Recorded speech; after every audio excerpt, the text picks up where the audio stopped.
அஸ்ஸலாமு அலைக்கும் சுவை விரும்பிகள். இன்னைக்கு நம்ம இஞ்சி தொக்கு செய்ய போறோம். ஒரு மண் சட்டி அடுப்புல வச்சு சூடானதும் நல்லெண்ணெய் சேர்த்துக்கோங்க. நல்லெண்ணெய் சூடானதும் நான் பொடிசா கட் பண்ணி வச்சிருக்கிற இஞ்சி துண்டுகளை அதோட சேர்த்து, பிறகு காரத்திற்கேற்ப காஞ்ச மிளகாய் சேர்த்து அதையும் நல்லா வதக்குங்க. இது ரெண்டும் வதங்கி வந்ததும் நான் கொஞ்சமா புளிய தண்ணியில ஊற வச்சிருக்கேன். அந்த புளியவும் தண்ணியவும் சேர்த்து நல்லா வதக்குங்க. இப்ப இதை நல்லா ஆற வச்சு ஒரு மிக்ஸி ஜார்ல மாத்தி நல்லா அரைச்சு எடுத்துக்கோங்க. இப்போ அதே மண் சட்டியில கொஞ்சம் நல்லெண்ணெய் சேர்த்துக்கோங்க. சூடானதும் வெந்தயம், கடுகு, உளுந்து போட்டு நல்லா பொரிய விடுங்க.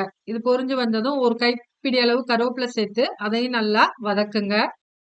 நம்ம மிக்ஸி ஜார்ல அரைச்சு வச்சிருக்கிற இஞ்சிய இதோட சேர்த்து நல்லா கிளறி விட்டுக்கிட்டே இருங்க. தேவையான அளவு உப்பு சேர்த்துக்கோங்க. இந்த இஞ்சி எண்ணெயில நல்லா வதங்கி நல்லா சுருண்டு வரும்.